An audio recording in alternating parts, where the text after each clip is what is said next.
With the last week of live rounds before the remaining acts move on to the semi-finals, the last 12 acts put it all on the line on America's Got Talent. With all the decisions left up to the American voting public, there was no room for error, but some were still reaching for the middle. Despite the stiff competition for the last remaining spots, the first half of the night was relatively uneventful.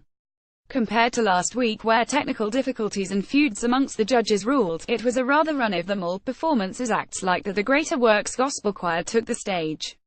The group started things off strong and delivered yet another flawless outing on the AGT stage. Although no one had criticism for them, they made sure to innovate for the live rounds and turned things into more of a performance and spectacle, and the judges took notice. Also innovating on Tuesday were Junior and Emily. The dancing brother and sister duo crawled up from a bad neighborhood and brushes with crime to make their way to the top. Last time, Judge Simon Cowell got on them about their choreography and its lack of originality. Taking that note to heart, they delivered in a huge way and ended up winning over the ice-cold judge. He called it the most powerful and dynamic performance we've seen so far. From there, Final Draft took the stage, followed by Oscar Hernandez. The first sang, the second danced, and both performances were great.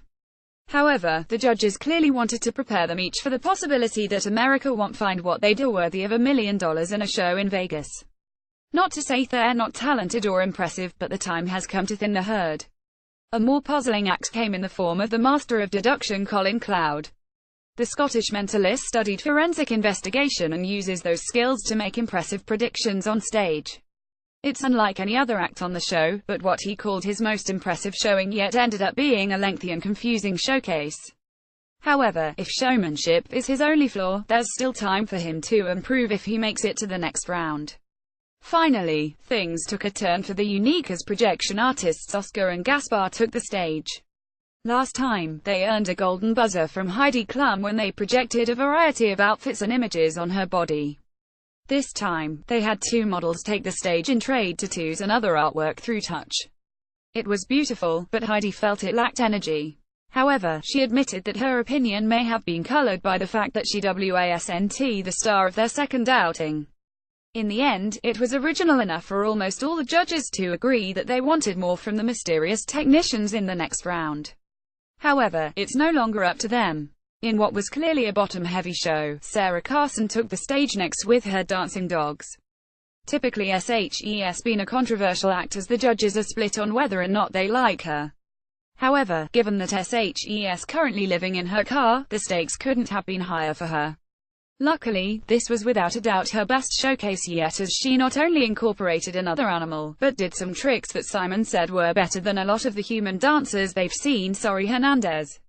Next up was another Golden Buzzer winner, Chase Goering, who made a name for himself. With his fast singing, tight writing and heartfelt performances, Simon commended him on his ability to stay true to himself, even as his star rises. The whole judges panel made it clear that if he continues to follow his path, regardless of what happens on AGT, he'll be a star. Also carrying a lot of star power was the dancing group Diavolo. If there is a group that's worthy of their own regular show, it's these people. Between their props, acrobatics and rhythm, they're a force to be reckoned with on the AGT stage, and it's hard to envision a world where they're not through to the next round. The night closed strong with a musical performance from Meet Ketchy, a young survivor of a plane crash that found healing in music. All of the judges gave her gold marks, but Howie Mandel came up with the best reason to put her through. SHES a Houston, Texas native, and he felt as though the people there need her. With a wish of strength for the people affected by the storm, the night of talent was over. Fans have until 7 a.m. August 30th to vote for their favorites before the results are announced on Wednesday night.